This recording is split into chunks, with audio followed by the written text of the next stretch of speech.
Tonight's show, kind of have a wacky program for you this evening. We are going to be talking about Monica Lewinsky and President Clinton. Material from CNN, Geraldo, C-SPAN. We have the president's speech. We have the speech that he was going to give but didn't give. We'll be playing that later on in the program. We also have a woman's point of view on Monica Lewinsky, the fact that she gave the president 37 times in the Oval Office. And have a few cartoons tonight. Also some updates on the Ramsey case. This is our first show in a while, actually, throughout the month of July. I was in the hospital with spinal meningitis, deadly disease. Nice people over at Boulder Hospital. We'll go into that one more later. But a kind of a wacky program tonight. You're watching Jann Scott Live. That, of course, is me. I'm the host. Now, we have the Jawline up there tonight. Just call the Jawline. It's Jann Scott Live, but it's actually done from our private studio. You just leave a comment on our comment line, and then I comment on your comment, and we play it back. In fact, we might play one or two of those tonight. I don't know, maybe not. Depends how energized I feel. So, Kenneth, you desire to know what will be your place in history? Yes. I can take you into the future, and you can see for yourself for the usual fee. Let us go then into the future. No, it's not right. I summon up the mighty tempest for Kenneth Starr. Now, this little history book should answer all of your questions.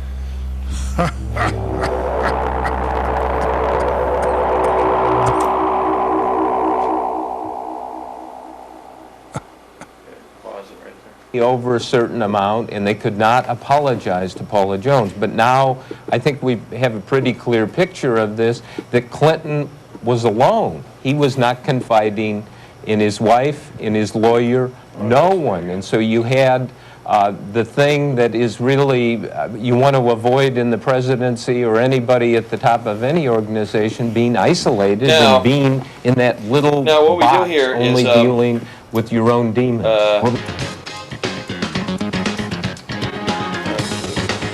What are we depressed about? I'll tell you something we ought to be depressed about. That we have trapped the President of the United States by using political pressure and various things into confessing things in his private sex life. To me, that begins to diminish the privacy of all of us when we allow prosecutors to put us in a position where you have to go in front of a grand jury. Okay, Alan, this is the one that yes, I the think president has put me himself on in the it, position of isn't it? having to address it. His testimony. By giving $40 million to Ken Starr I want one of you guys, so I'm on camera here. No, look, he testified in the Paula Jones sexual harassment suit, and there have been other allegations regarding the president. Nice there seems to be something of a pattern of allegations here. He's acted recklessly with the public trust. These are questions that really He declined to answer intrusive questions with respect to the specifics of this allegedly inappropriate contact. No, in order to preserve personal privacy, which and I think is quickly change it. But not answers. No, but not like splitting hairs. He outright refused to give the gory details. Change it back. Which one? I totally agree that the president has to take responsibility for his actions tonight, and I agree with you on that. But let me remind you that Ken Starr made a decision when he was presented with the tapes from Linda Tripp. His decision was to wire Linda Tripp rather than turn those tapes over to the Justice Department. Be resolved for all time in approximately 18 minutes when the president addresses the nation live. We'll carry it live right here, and then it will be...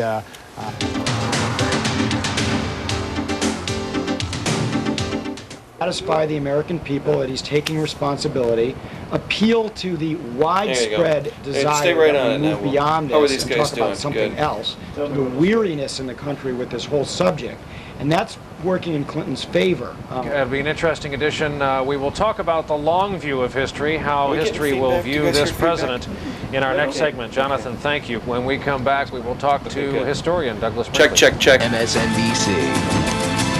get ready to, I'll tell you what, when these guys are all fighting. Forward tonight, ask their forgiveness for an indiscretion here, and I think they'll say, fine, move on and run the country, man. And get this, but if you hit it up too much, man is then we're gonna get crazed feedback. and obsessed. We spent $50 million looking for 4 strands of DNA. Wolf? Yeah. The point that we're going to hear of the president speak in only a few minutes, but the point several of his advisors, aides here at the White House have been making for the past couple hours is don't expect President Clinton to say anything bad in his remarks this evening about Ken Starr. James Carville, of course, can say whatever he wants, but the president right now is in a precarious situation because several of his legal teams, thought that if the president did bite the bullet, if you will, and acknowledged an improper sexual relationship with Monica Lewinsky, that would be enough for Ken Starr to back off. Is now a lead suspect in the murder of Nicole Brown Simpson and Ron Goldman. In another bizarre twist, the fingerprints of Ken Starr's daughter was found on the gun that killed Phil Hartman. And this just in, new forensic study on the photographs of the John F. Kennedy assassination show that figure on the grassy knoll was, in fact, Ken Starr. And the new presidential commission on the Martin Luther King assassination took a surprising twist today when chief suspect Ken Starr fled the country. You switch to me, or is it just my... If an American president had an adulterous liaison in the White House and lied to cover it up, should the American people ask for his resignation? Well, they should certainly be concerned about it. Should they ask for his resignation? Well, I think that if all that were... Speak out just moments before the president addresses the nation right here on Fox News. We're glad you're with us.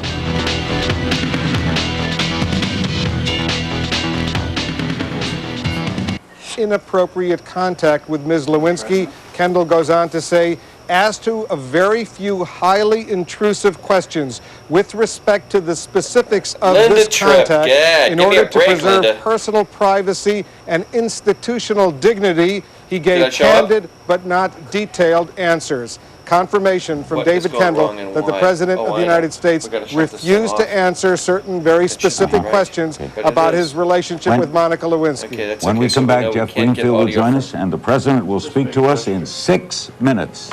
Yeah, and when you cut to me, it has to be that one. Remember how this song makes you feel? Starting August 31st, live that thrill Monday through Friday at 8. Appearances by Ken Starr and the president's attorney, David Kendall. We're going to show you that in these few minutes remaining before the president addresses the nation live. We'll begin by showing you Ken Starr as he left the White House after an afternoon of questioning of the president. I know. We're going to do that in a minute. We're going to use this microphone to get my voice from the president.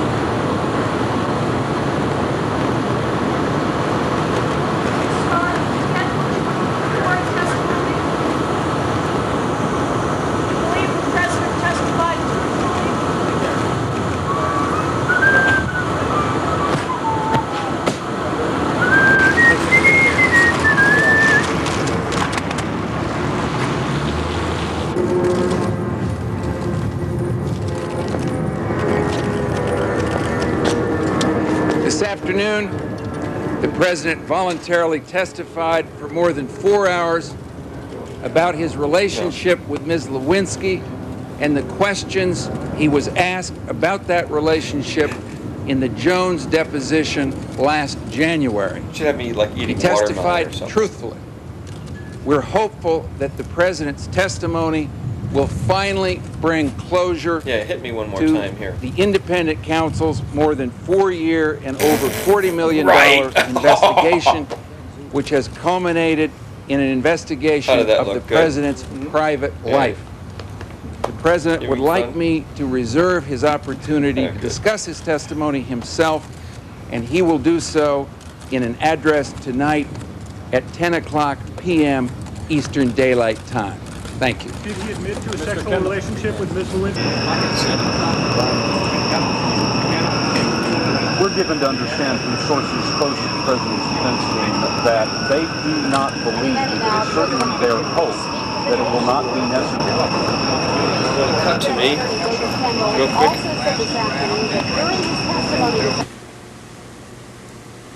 Good evening. This afternoon in this room, from this chair, I testified before the Office of Independent Counsel and the grand jury. Questions truthfully, including questions about my private life. Members of Congress and my fellow Americans, I banged her like a cheap gong. Which is not news, folks, because Monica never played the flute solo in my libido orchestra. The only babes in D.C. I haven't tried to shag are Hillary, Albright, Reno, Shalala, mostly because they have legs stolen from massive 9-foot Steinway concert grand pianos. Which is not to say I don't appreciate Hillary. I do. If not for the ice water coursing through her veins, I'd be pumping gas into farm equipment in Hope, Arkansas, and she'd be married to the president. So let me set the record straight. I dodged the draft, hid FBI files, smoked dope, flipped Watergate property, fired the travel house staff, paid hush money to Webster, sold the Lincoln bedroom like an upscale Motel 6, and made pocket pinball the game of choice in the Oval Office. Got it? Good. 6 years ago, there's not a man, woman, or child who didn't know I was a 10th degree horn dog. But you elected Mr. Fellatio, president anyways, which turned out to be a good move on your part. Your other choice was Bush, an aging yuppie moron who thought he could bomb his way into the White House. Before him it was Reagan, who left the office with the same Alzheimer's he came with. And there was Carter before him, who shot interest rates close to 20%, smiling that toothy grin, all the while acting like an idiot savant that he was. Ford was a caretaker like Bush, except he didn't have an easy war to make him look good.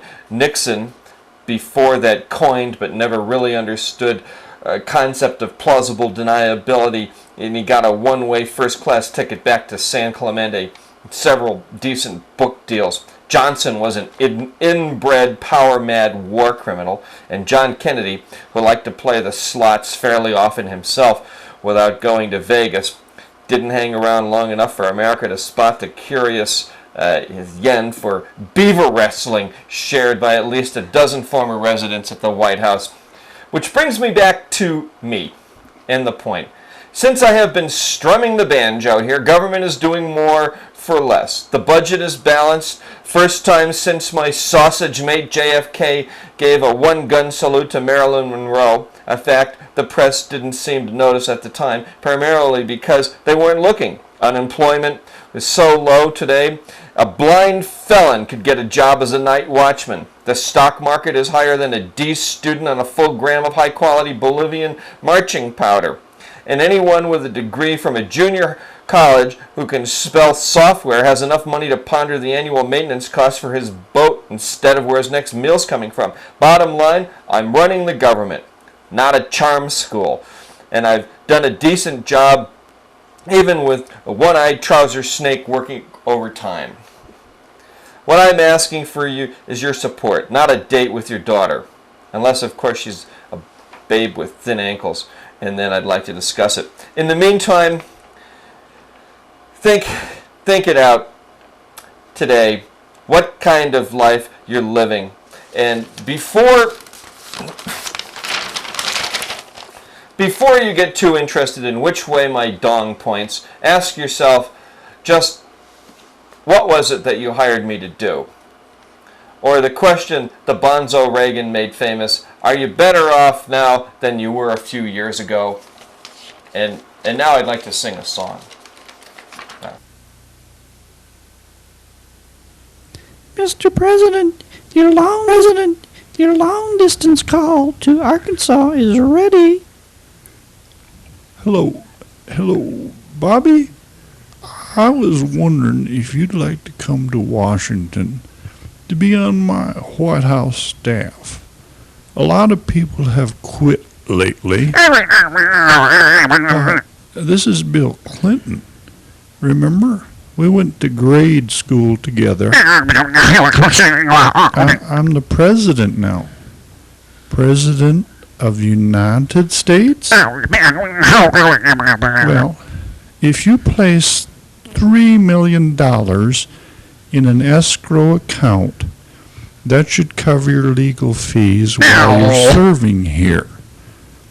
Yes, it's true. Janet Reno has authorized a special prosecutor for your position.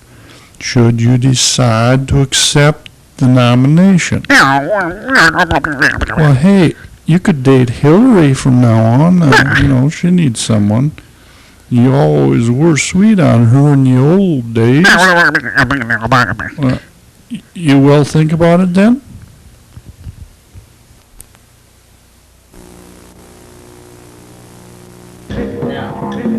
Next week, does your girlfriend, spouse, partner, etc. spend more time with her cat than she does with you? Oh, honey, I really love you. Come here. Hey, what about me? Oh, I love my kitties. Oh, you're so cute. Oh, these kitties are the best. Yeah, man, but, you know, come on, what about me? Tickets for Jann Scott Live, right? Tickets, box 869, Boulder, Colorado, and be in our studio audience. Jann,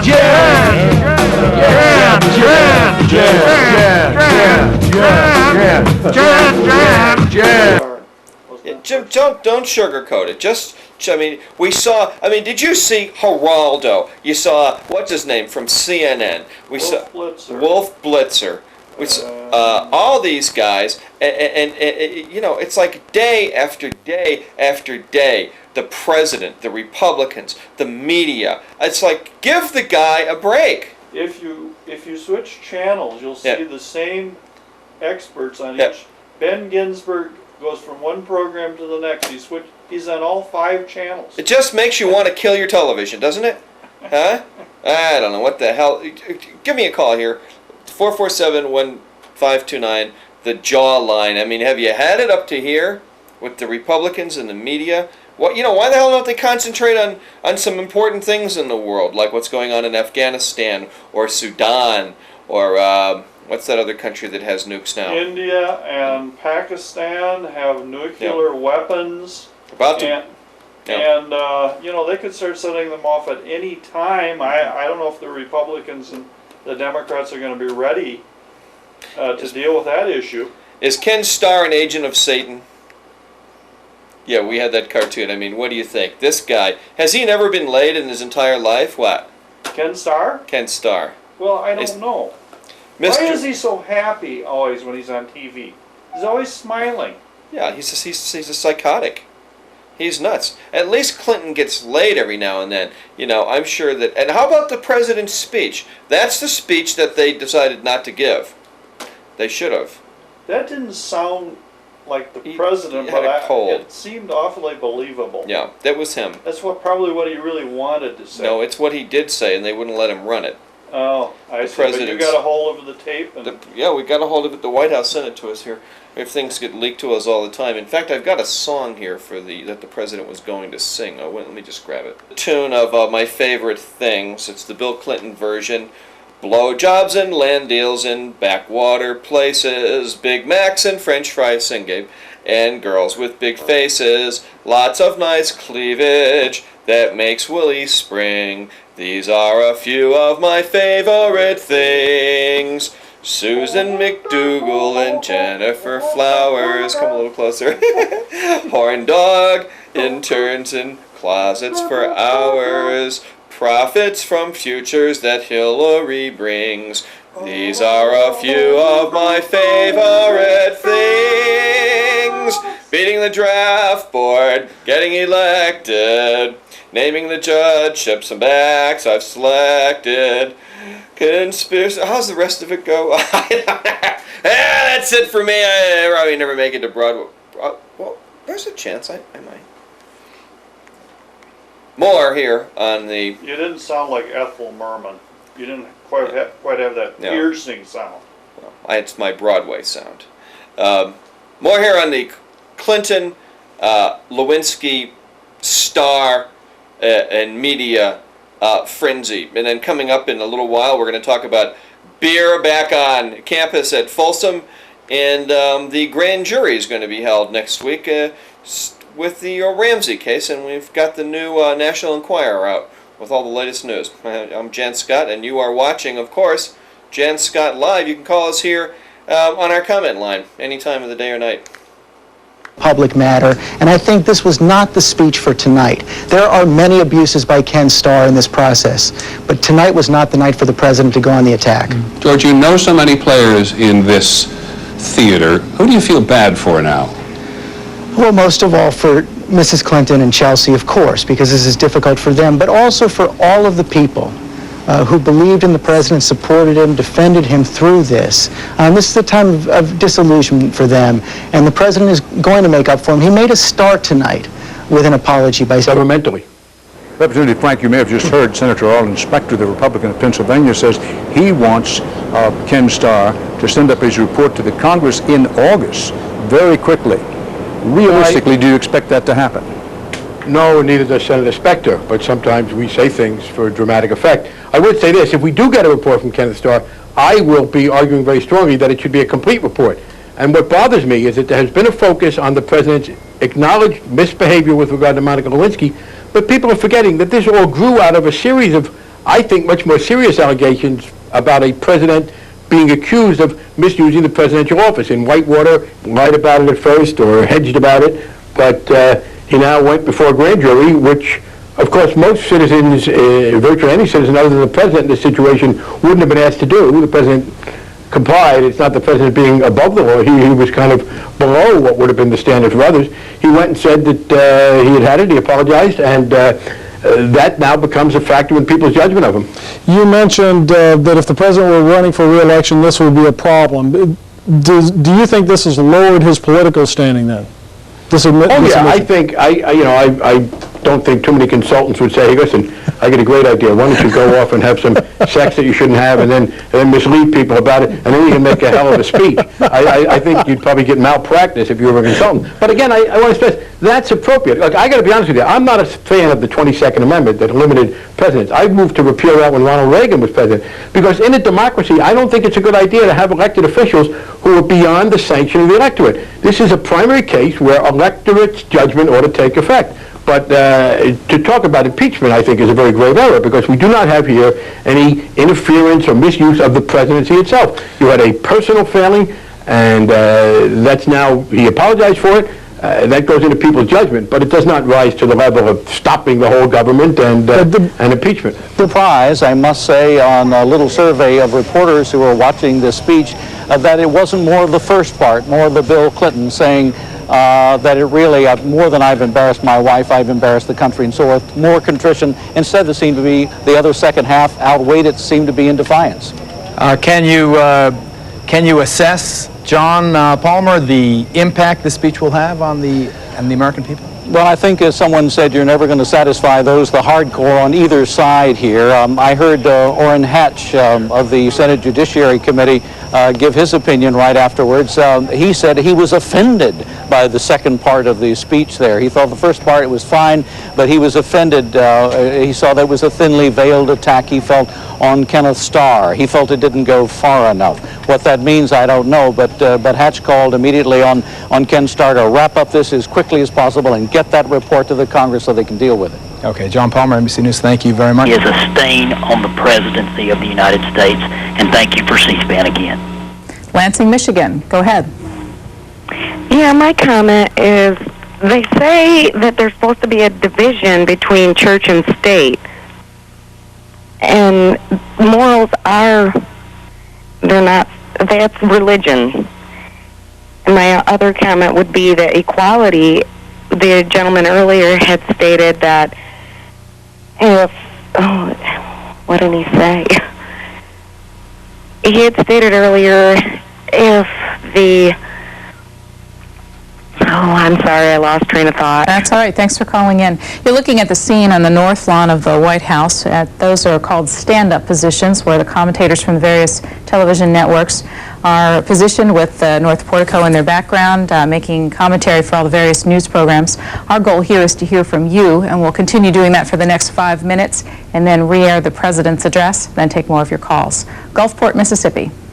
Hi, I guess the biggest question tonight is not whether he was sleeping with Monica Lewinsky or whether he was sleeping with the Chinese government.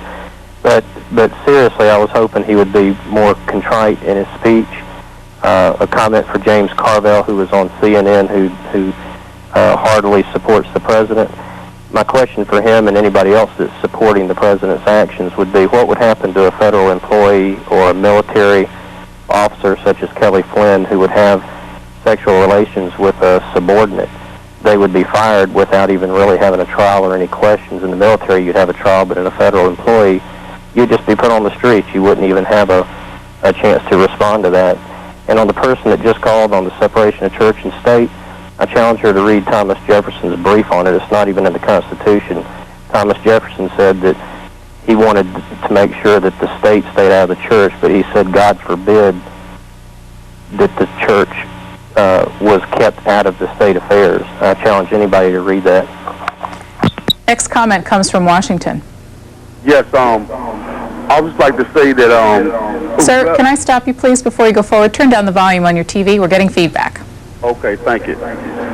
I'd just like to say that, you know, that is that man's business, and that he have a lot of things on his mind as far as his wife and his daughter. But he's done a very good job in running this country. Thank you. Thanks for your call. Memphis, Tennessee. Your comment. Memphis? Go ahead, please. Yeah, I'd like to say that I'd like to see our military commander-in-chief, lying asshole that he is, resign. Gloucester, Virginia. I'm sorry, where are you calling from, please? Denver? Denver, Colorado. You're on the air. Go ahead.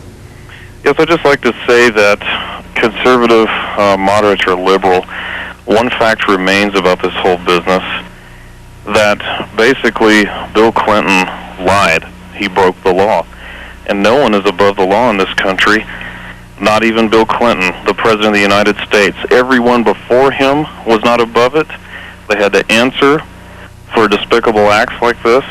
And I'm not talking about the whole sex issue. I'm talking about perjury. I'm talking about legal issues. He's not above the law, and he has lied to the American people. Now, Gloucester, Virginia. Go ahead. Yes, I agree with that last comment there from the gentleman. First of all, when you enter public service, that's exactly what it is, public service. Everything that you do is public. What President Clinton did, it may be his own private business, but when you're the President of the United States, it's everybody's business. Get rid of him. Everybody needs to call their congressmen and senators tomorrow and get the ball rolling. Let's get this guy out of here. Thank you. Next up, Las Vegas. Yes, my comment about the president, I think he is being the best leader this country ever have for such a long time. What he did in his private life is his private life, and I think he should be left alone.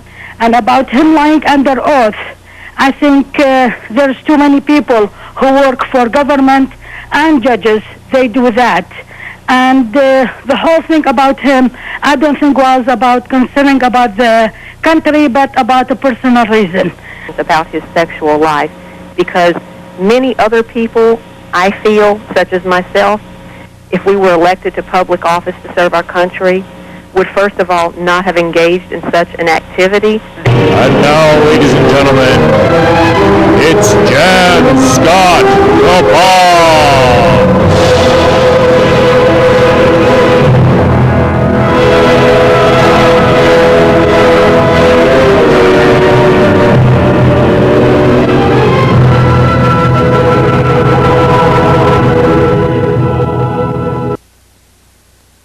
Monica, kick your brains out. It's a disgrace.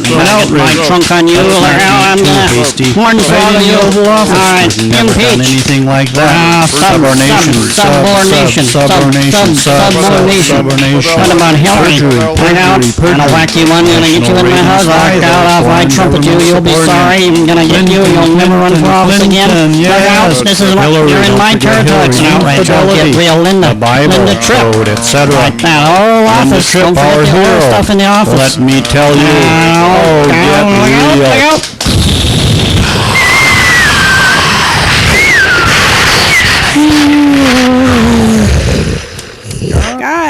Guys, India and Pakistan have launched a full-scale nuclear war. Oh, we can't be bothered with that there kind of stuff. Hey, we've got a sex scandal ruckus going on. And next week, we might have a panty raid. political pressure, and various things into confessing things in his private sex life.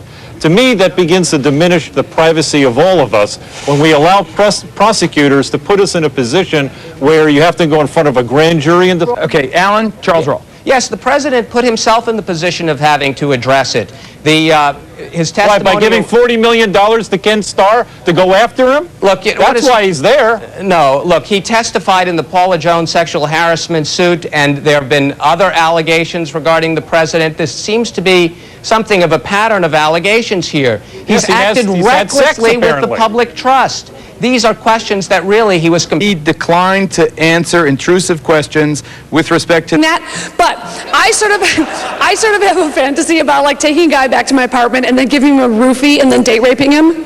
And he wakes up the next day and he feels all dirty and he doesn't know why. And then I just look at him and I go, well, look at the way you're dressed. You look like a whore.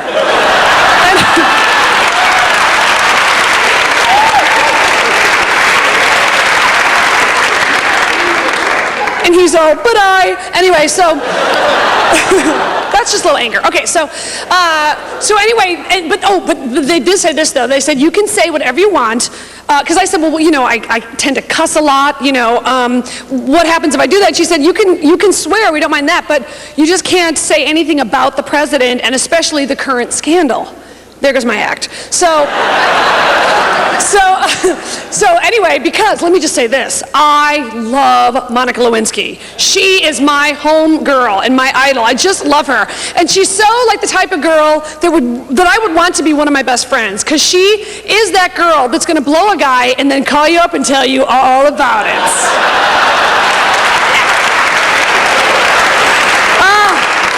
I love that. I love that. And I also love that she got a makeover. If you are involved in a scandal in this country, you get a makeover. I mean, do you remember the first day Marcia Clark walked into that courtroom with her makeover? With her Alan Edwards sleek look.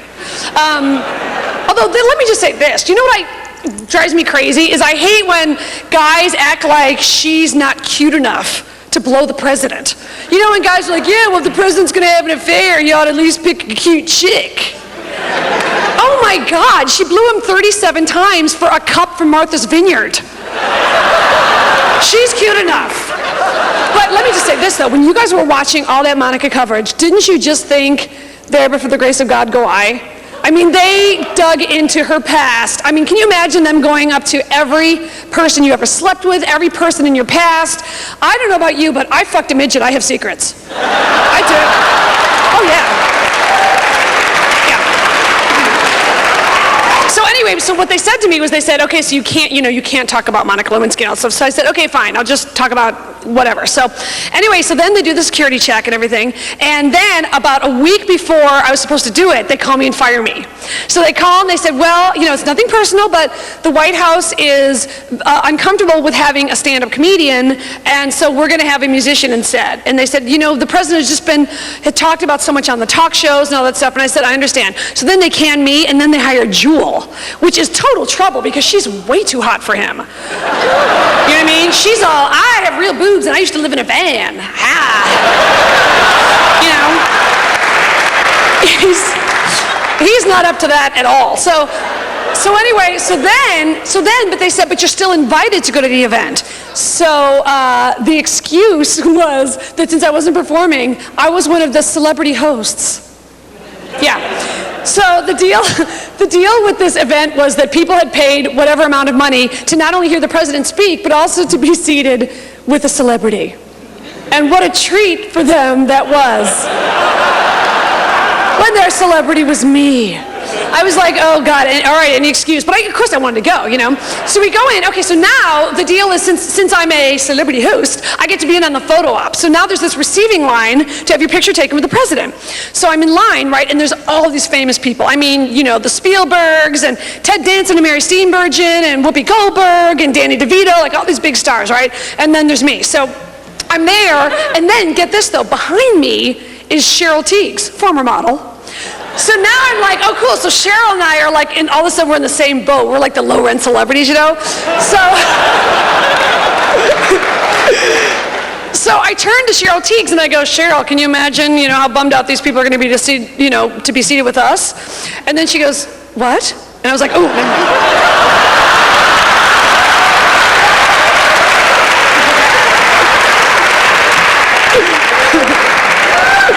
She didn't even know. So, so anyway, so I'm in the receiving line, and then, we're getting closer to having the photo op, and then I'm thinking, you know what, I don't just want a normal picture with the president. I want, like, a wacky picture. So, like, I had these fantasies of, like, the president and I to do, like, a Charlie's Angels pose. Or one where, like, an I'm a stupid, where I'm going like this, and he's going like this. So... And if you're going to be photographed with the president, this is the one to be photographed with. If it's like me and President Bush, it's me and Mr. Boring, but this guy fucks around, it's great. So, woo!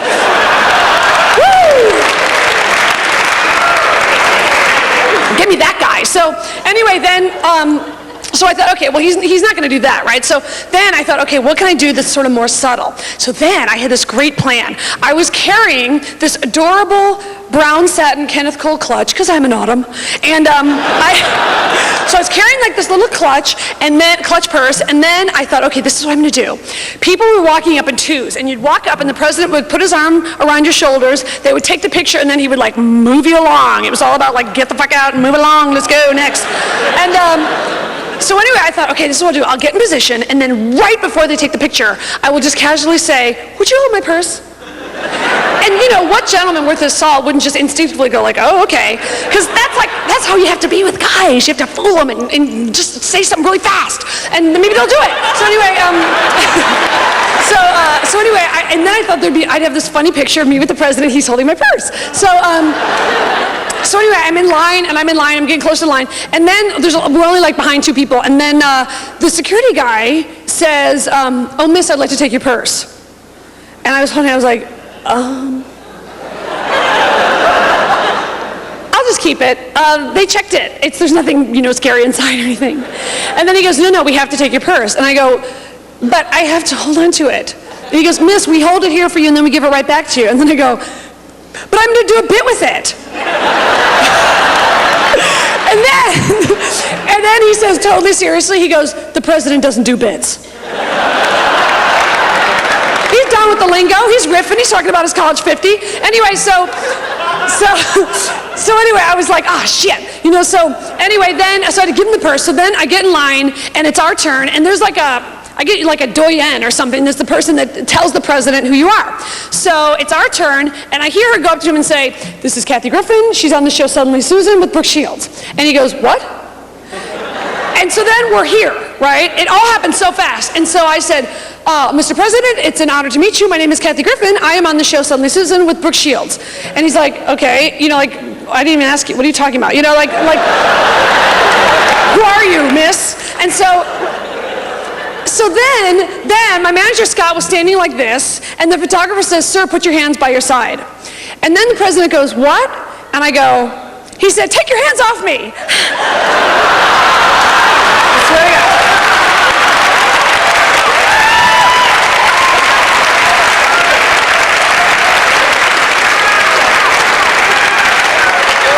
Yeah. I'm trying to make him laugh. So anyway, he just looks at me and like, what? And then they take the picture and it's over. So the picture's like, you know what I mean? So anyway, then I don't think it was such a failed attempt of a joke. And so he just was sort of looking like, I don't think he quite heard it, but what he knew was inappropriate, I don't know. So anyway, then he turns to me, he says very seriously, he says, well, I enjoy your show very much every week. And then I go, yeah, like you watch Suddenly Susan. I don't know what was wrong with me, but then he gets like pissed and he goes like this, yeah, I do. So then I'm like, whoa. So I go, and I'm trying to cover. I go, oh, I just would have pegged you, for more of a just shoot me guy. And then he literally like I feel his hand on the small of my back, and he like moves me out. So he just pushes me out. But yeah, it was such a disaster. Right, we had to put her on. I just thought she just sums it up totally about the president. I'm having a lot of fun with this show, and I hope that you are too. Not doing live shows yet at night because I've actually been kind of sick, so I go to bed early. I've had this transformational experience. I'll tell you more about that later. But haven't you just about had it right up to here with people just hammering the president? And why the hell don't they let him go back to work? Let's work on, some foreign policy things. Let's work on what's been going on in Sudan. Let's get the embassies, get them strengthened. Let's get the economy built up. Let's start to work with China and the Pacific Rim. We've got all those countries to be taken care of. We have a lot of things to do, and they're just jerking around. I think the Republican Party just ought to cash itself in. I swear to God, what a bunch of dopes. 4471 Jaw, what do you think? That's that's the phone number right here in our private studios. I don't know. To Russia next week to meet with Boris Yeltsin and try to help bail out that economy. I mean, the Congress and the Senate need to be behind the president. We need to do whatever it is that we can to help support the Russian economy. Help them with the free enterprise system. Obviously, communism hasn't worked there, but let's see if we can help them with some good old-fashioned capitalism. And the Pacific Rim needs us badly. Thailand needs our help badly. They have modeled themselves after our, economy. They've kind of Americanized themselves. And here we are. We have the Congress and the Senate running one of the best economic presidents we've ever had into the ground over, so he gets laid every now and then. I'm like, they shouldn't be dicking around with it. They'll bring the country down. What do you think? 4471 Jaw, our echo voice. Jim, what do you think? Hey. Earlier this week, last week, the Russian stock market was plummeting. Oh, yeah. How long have they had a stock market in Russia? Not long, and it's... so it can't go too low. Two 10% hits over the past month, and then another economic hit of 9%. Not good. So they're back to not having a stock market? Well, they got one. Actually, there's a lot of good buys in Russia right now. Oh, boy. Yeah. Time to support our president.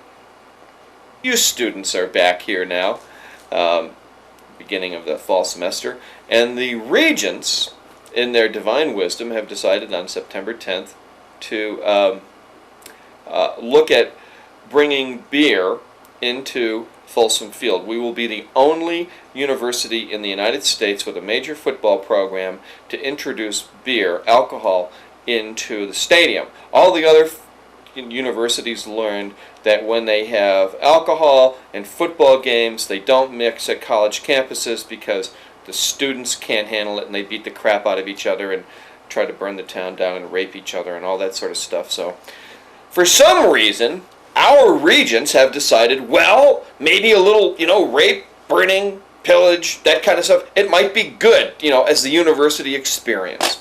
4471 Jaw. What do you think about these regents? Now, a few of them are starting to back off of this position. It's been in the paper. The town has kind of raised all kinds of hell. They've been told by law enforcement. CU has been told by law enforcement. In fact, I met with one law enforcement official who called them a bunch of weak-kneed motherfuckers.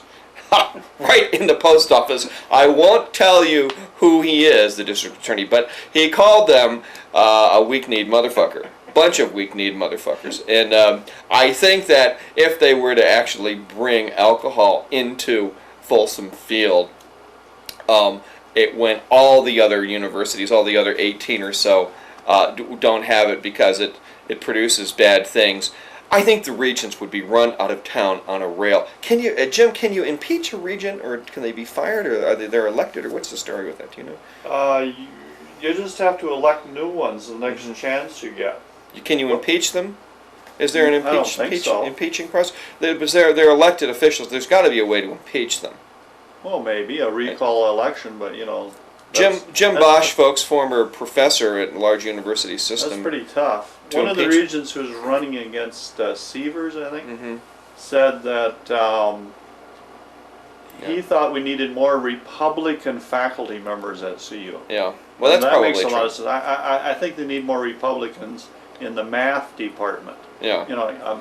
Republican mathematics It's just so much better than Democratic.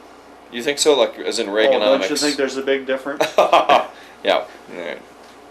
Well, we'll see what happens with the regions. I think they're going to back down from this, quickly. It was just the dumbest thing they ever came up with. And of course, and now they're going to have this town meeting September 10th, and the students, they'll show up, all the firebrands will show up and, come up with these incredible reasons. Like one reason that I heard, according to the Denver Post, was, well, we should have drinking in the stadium because then we won't binge drink as much before. We'll just get drunk in the stadium and we'll puke less. We'll puke less in the stadium. In fact, we have some video of puking from some of the last football games, and you can see this. They'll puke less. That was one reason. I mean, it's a real reason. So I just love it. This is like, God. Here we are, rated the 5th party school in America by the Princeton Review. Harvard 2 years ago gave us the dubious distinction of being the #1 binge drinking university in America. The truth of the matter is that nobody wants to address and nobody wants to look at is that we have a health epidemic on the University of Colorado campus and have had it for 20 or some odd years, and that health epidemic is alcoholism. We are breeding a bunch of young alcoholics at the University of Colorado, and nobody wants to look at that. No one wants to look at the disease of alcoholism on the University of Colorado campus. They just want to talk about how we can drink more and do what the hell we want to do. I mean, the behavior is that's why they took the alcohol out. If we didn't have a bunch of drunken sots on campus, well, they'd let people drink peacefully and it'd be fine. Happy drunks, no problem. The problem is the kids they're not happy drunks. They get drunk and do really stupid things like kill each other, rollerblade down Flagstaff Mountain into an oncoming car. Remember that guy? He was on the that CU advertising program to decrease the amount of glamorization for alcohol. So he's rollerblading behind his pal's car early in the morning, hanging onto the bumper, and he swings out to go by his friend, and there's a car coming up. This woman's on her way to a wedding. Turns out the woman that was on her way to a wedding was a lesbian on her way to a lesbian wedding at Sunrise, the Sunrise thing. Jim, do you know that? I did not know that. That's and of course I love lesbians. I am actually the hero of the lesbian community here in Boulder. That's right. My people. Bull Dykes, I love them. All right. Anyways, watch this. Puking and vomiting in CU at Folsom Field. Portrayals of things to come. Hi, sports fans. Biff Bonfoy here on a beautiful fall football day in the first game at Folsom Field since the Board of Regents voted to allow beer drinking inside the stadium again. The student body is already well tanked up, so let's get to the play-by-play. The ball is on the 50, and the quarterback approaches the ball under center. He barks out signals, and holy moly, fans, he's just been slain by some phenomenal projectile vomiting. Wait a minute, General Custer has just left the fort, and the Sioux are restless again. Yes, yes, yes, Coach Rick is gesturing for calm and reason. And now the cows are in the barn and the horses are on the loose. It looks like the entire Board of Regents are joining in the appeal for good sportsmanship. But these students aren't finished yet. The freshman class is now showing their stuff. Oh my Nelly!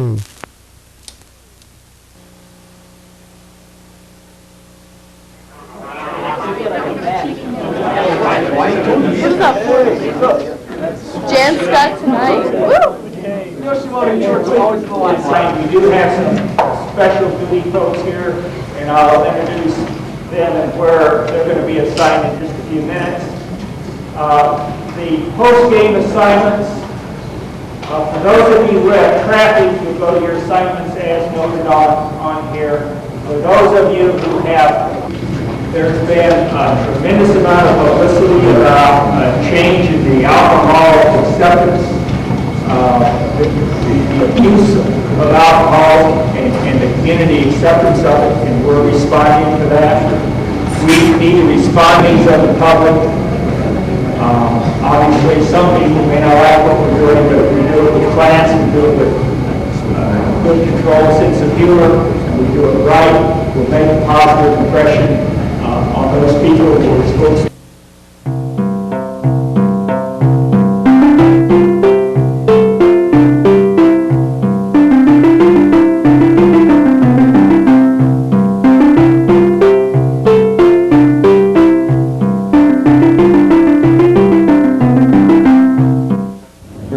CSU football game on Jann Scott tonight, looking at the amount of beer that people drink and how drunk they get at football games. Of course, now today's game is dampened because of the rain, but there is an intensive effort by the community, both by CU, by the police department, to curtail the amount of drinking. And we're going to look at drinking on campus during this Jann Scott tonight. Cloudy won't give us credentials because the athletic department is supporting beer sales at the football games. We're suppressing our First Amendment right. We're news media, we're official news media. We have a right to watch the sales, beer sales that go on. We have a right to look at vendors. We have a right to look at what's going on with. You have a right. Barry Yannick, he's the associate athletic director. Now, what I was saying earlier is the athletics department's attempt to suppress First Amendment right here on the University of Colorado campus. You're seeing this on Jann Scott tonight. You're seeing here's a guy that won't let us in. Let us get into the briefing. Said we can go to the jail if people are arrested. Can you tell us about some of the law changes or some of the Policy changes. Yeah. The biggest change this year is that there's no alcohol sales in the stands. They're still selling it here. Some kids drinking, of course. There's the tent and keg parties and all of that. But I'm not saying there's anything wrong with it, but it's like, well, we'll see what happens later on tonight.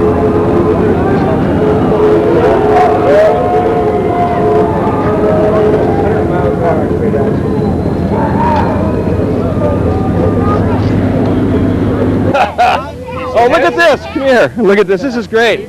Huh? That's great.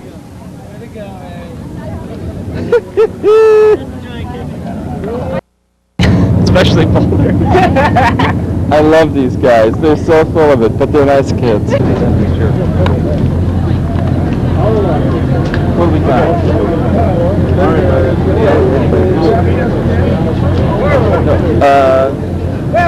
Here we go. Here's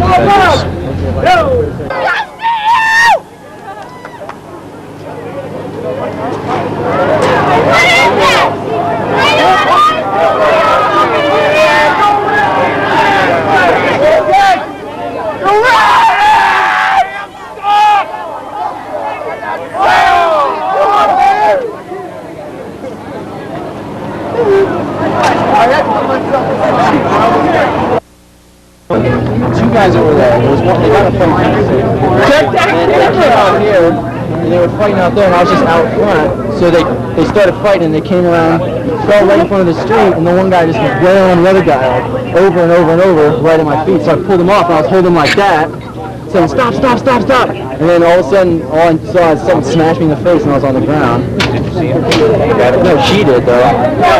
They were fighting each other. No, he was on his, like, I was holding that guy's, you think you guys could go around?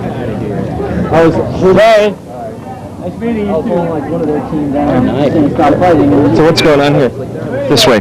Well, these two guys were involved in the fight on front of the sink that you guys just saw. Right. And 132, Roger. So, while this guy's trying to break it up, this guy allegedly kicks him in the face. So, just trying to sort it out now. And see over here. Right. Which one? I didn't kick him in the face. I tried to push somebody off my face so I can. Henry, hold on just a second. You don't want to go. You can all call tonight and go home. What do you want to do? I'd rather go home. You wait for his parents to come back and then we talk to Rick, all right? Did you see that guy in the red? Probably what happened out he's supposed to at the football stadium and out here. But oh my God.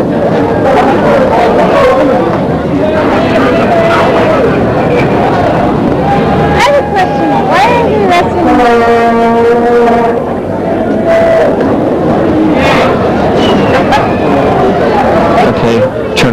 Get rid of it!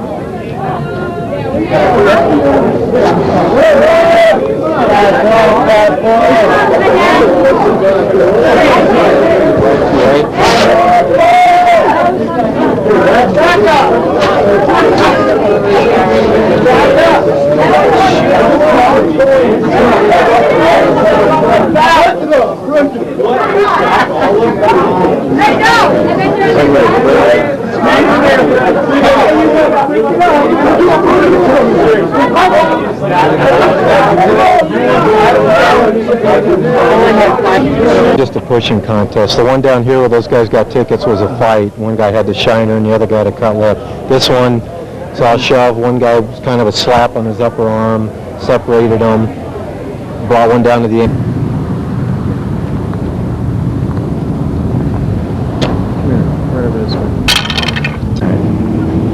Well, this is what drunk driving will get you. Get your rollover in the middle of downtown Boulder. Now